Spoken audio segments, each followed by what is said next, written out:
know, we're here to celebrate Dad's 1-year death anniversary. He was a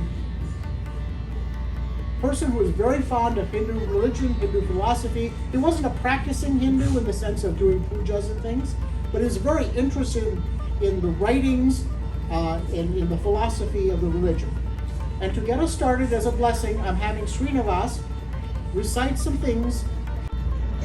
But I think my mom had a hidden agenda. She wanted me to get into this book. And she knew if she mentioned uncle, that I wouldn't back out. So I'm going to give it my best. You know, they say in Japanese, Yoroshiku onegaishimasu, which pretty much translates to, it's a lovely way of greeting people, but also, please take care of me. Like, I'm walking into something unknown.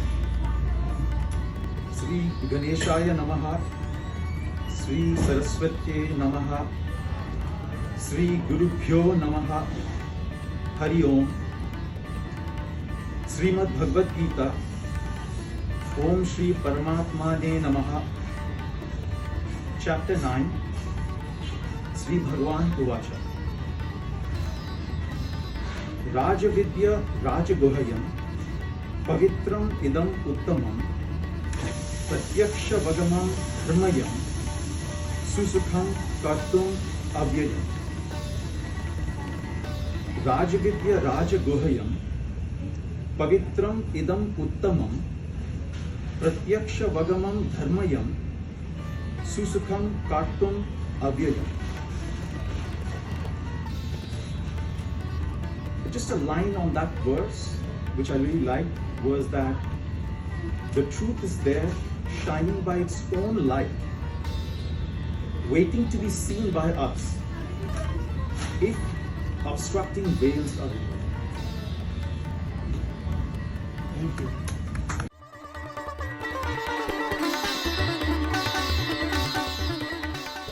You know, he was incredibly wise and very just like endlessly curious about the world. He liked to learn things, he liked to know things, and he really liked to share that knowledge. And that's kind of the bulk of my memories with him.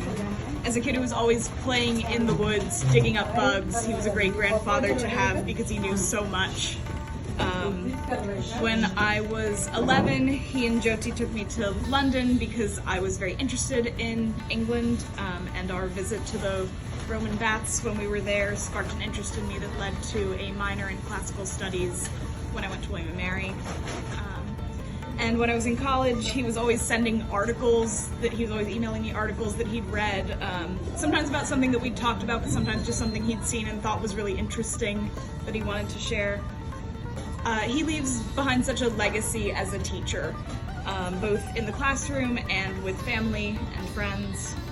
He was always willing to share his advice and insights, maybe whether you asked for it or not. And I'll always remember learning to play carom from him at their old house, our trips to Westminster Abbey, and our ride on the London Eye, and all of the advice he would always give so freely. Thank you.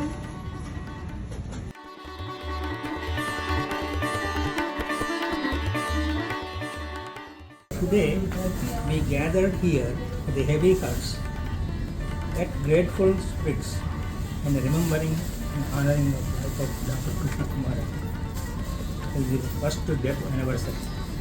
Though a year has passed, he left us with wisdom, kindness, guidance, and continuous impact in our daily life.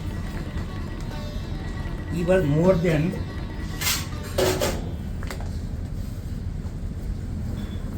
just a mentor to me. His wisdom and everything, he taught me so many things during my association. First meeting with Kumaran was in 1965 in a bus. Nobody introduced us. We met ourselves. I invited him there. Ever since for the last 50 years, we are associated. Every time we meet, talk about our research. And when I was doing in Milwaukee, I was in Rice University, I lost a job. and I called him. He invited me to get a job. We published many papers, and we first time showed how the insect hormones act together, and antagonistically and synergistically. First time we showed how these hormones interact. When he was in the rehabilitation, before 1 week, then he talked about my insurance and my pills.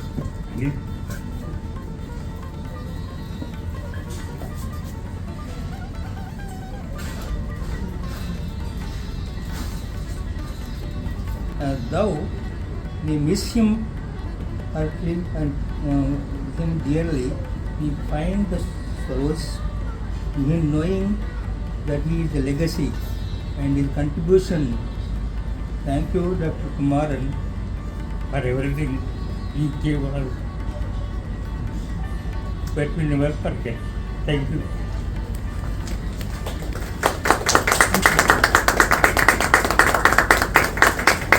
Finally, we're going to hear from our family friend Navina, who many of you know. Hi everyone, for those of you who don't know me, I'm Navina Hemant. I consider myself auntie's adopted daughter, and she considers herself my adopted mother. So here we are. I was talking to my dad, and Dad and he go back 60 years of friendship. That's not able to be here, but he was sharing some of his memories, and he was saying that Uncle was always thoughtful about what he said to people and what he gifted to people. Apparently, he was one of the first ones to present an actual typewriter to his cousin Alapati, Ravindranath Garu, who ran a magazine and a press, one of few of its kind that still existed actually. And when I went last time to India, I actually saw this typewriter in that press on a shelf that is dedicated to Uncle. So that Alapati uncle is also passed, and they were first cousins. He also talked about how he invited a lot of guest speakers when he was a professor in Madras, and would have them talk about different topics, not just what they were professoring about, but a lot of different things. He was very, very proud of his grandkids and what they are learning and how they were moving on in life. So, Toby and Sophie, that you carry with you. How he really looked at the world. And he looked at it with that one sign of, it's not what I have at the end, but who I have with me. And that, I think, really was what he was about. I miss Auntie today a lot because she really wanted this and wanted to visualize this and see it, but I'm sure she'll come home, and I packed all that food for her so she could taste it. And as of 9:30 on Thursday, we were still talking about the menu and what to serve and flowers, where are they going to be placed. She was meticulous about this, so I miss her here today. And to just say we'll miss him is not enough, but I want to say what he brought to this world and what we can have with part of him with us is what I want to have and what I want to share with you. So thank you for giving this up to me.